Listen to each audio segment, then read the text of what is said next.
जय सनातन जय भारत।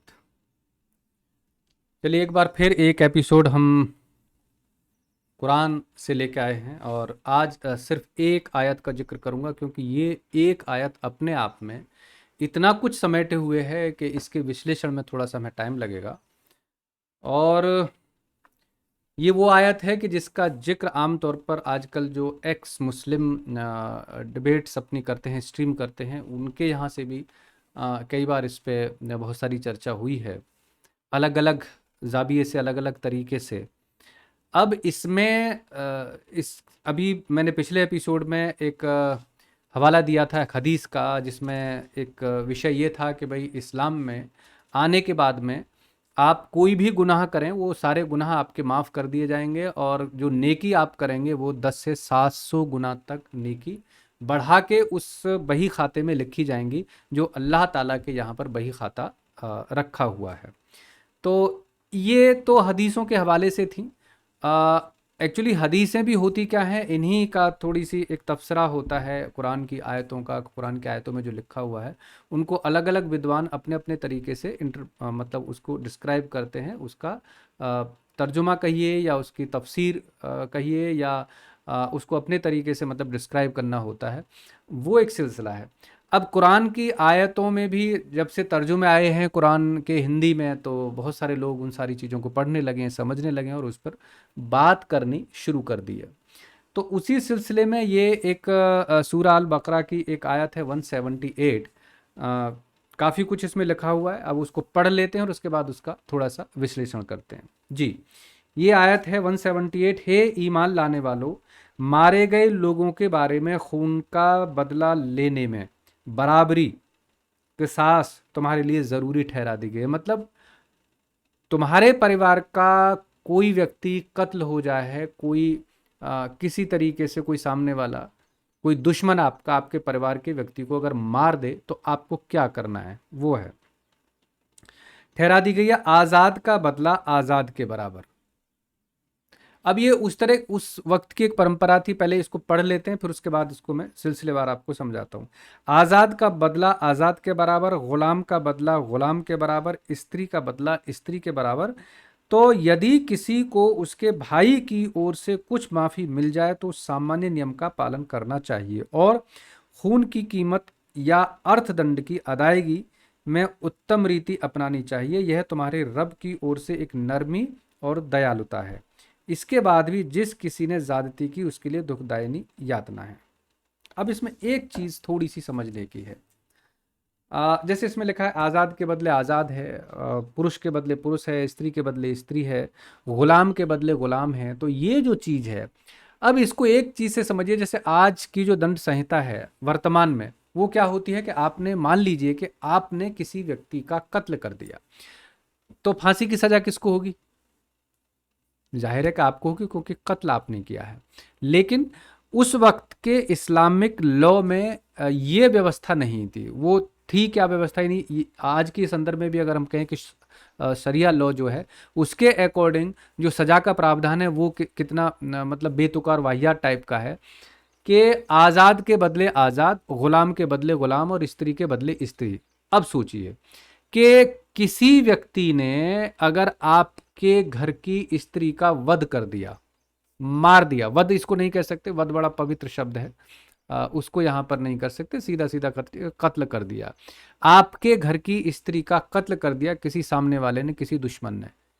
अब नियमानुसार जो सजा है वो उस व्यक्ति की होनी चाहिए जिसने कत्ल किया है।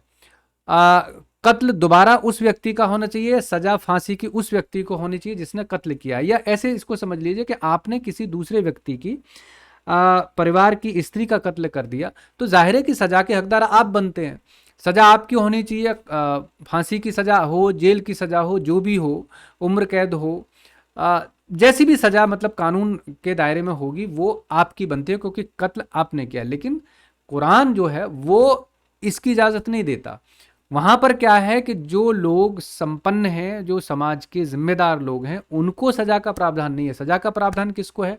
मैंने मान लीजिए किसी के घर की महिला का कत्ल कर दिया, तो उस घर का जो मालिक होगा उसका फर्ज ये बनता है कि वो मेरे घर की महिला का कत्ल करे।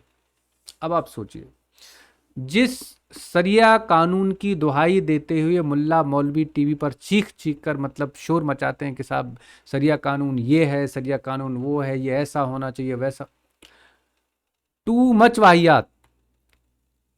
मतलब आप समझिए इस चीज को कि मैंने किसी के घर की महिला का कत्ल किया या किसी घर के पुरुष का कत्ल किया जो वहां पर नौकर रहता है, तो सामने वाले का फर्ज है कि मुझसे बदला लेने के लिए वो करेगा क्या, मेरे घर के किसी नौकर का कत्ल कर देगा। ये है सरिया लॉ, सरिया कानून। अब इसको आप थोड़ा सा समझ लीजिए कि मतलब जिस कानून, जिस सरिया लॉ की दुहाइयाँ दी जाती हैं, और इवन बहुत सारे इस्लामिक देशों में इसको मतलब लागू भी है किसी भी तरीके से, छोटे मोटे सुधार के साथ, छोटे मोटे परिवर्तन के साथ वो किस किस तरह से वो देते हैं। आज भी मतलब बलात्कार के ऊपर कुछ सजाएं सरिया कानून के अनुसार दी जाती हैं, जिसकी हमारे देश में भी जिसका ढिढोरा पीटा जाता है कि साहब सरिया कानून जो है वो बड़े काम के हैं, जहाँ जहाँ वो लागू हैं वो किसी तरह का गुनाह नहीं होता। जबकि ये मतलब टू मच एक वाहियात टाइप की बातें हैं कि साहब सरिया कानून, सरिया कानून। अब सरिया कानून का थोड़ा सा एक एक आयत के माध्यम से एक विश्लेषण मैंने किया है, आपको इसके माध्यम से आप समझ सकते हैं कि ये किस तरह के कानून की दुहाइयाँ दी जा रही हैं। तो इस तरह की बहुत सारी बेतुकी बातों से ये किताबें भरी पड़ी हैं इस्लाम से जुड़ी हुई। वो धीरे धीरे हम बता रहे हैं आपको, जैसे जैसे आगे बढ़ते चले जाते हैं, जहाँ भी कोई पॉइंट मिलता है एक बार पढ़ने के बाद वो हमने टिक कर लिए हैं, और एक सिलसिलेवार तरीके से हम मुख्य मुख्य चीज़ों को उसमें से बताते जा रहे हैं। तो अगर मैं तो ये कहता हूँ कि आप एक बार थोड़ा सा कष्ट कीजिए, इनको पढ़ लीजिए। मतलब दो किताबों के ख़ास तौर से मैं संदर्भ बताता हूँ आपको। तो एक तो कुरान हिंदी तर्जुमे के साथ पढ़ लीजिए, और एक अंडरस्टैंडिंग मोहम्मद। तो पूरा इस्लाम आपको बिल्कुल क्लियर, एकदम क्रिस्टल उसकी तरह क्लियर हो जाएगा। एक एक चीज़ आपको समझ में आ जाएगी कि इस्लाम दरअसल है क्या। फिर भी अगर आप इतना समय नहीं निकाल पाते हैं तो हमारे चैनल को सब्सक्राइब कीजिए। उस पे हम लगभग रोज़ाना कुछ ना कुछ इस्लाम से जुड़ी हुई चीज़ें आपके लिए लेके आते हैं। जो भी हमें अपनी स्टडी में जहाँ जहाँ भी कुछ मुख्य बातें मिल रही हैं, तो उनको आप थोड़ा सा समझिए अपने जीवन में। मतलब ये जब तक इन सारी चीज़ों को आप नहीं समझ पाएंगे, इस पूरी मानसिकता, इस पूरी विचारधारा से मुकाबला नहीं कर पाएंगे। ख़ास तौर से हमारे जितने भी मुस्लिम भाइयों तक भी अगर हमारे वीडियो पहुंचते हैं, तो मैं उनसे भी निवेदन करता हूं कि आपके लिए ज़्यादा ज़रूरी है इन सारी चीज़ों की स्टडी करना। समझिए थोड़ा सा, हिंदी तर्जुमे के साथ इन किताबों को पढ़िए, और इस्लाम की वास्तविकता को समझने की कोशिश कीजिए।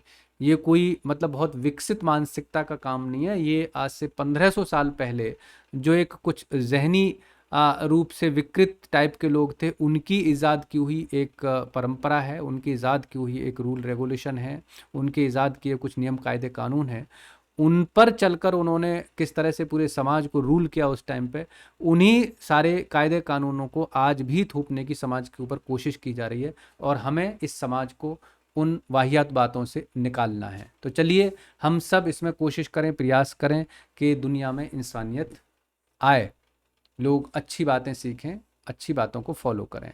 चलिए आज के लिए इतना ही।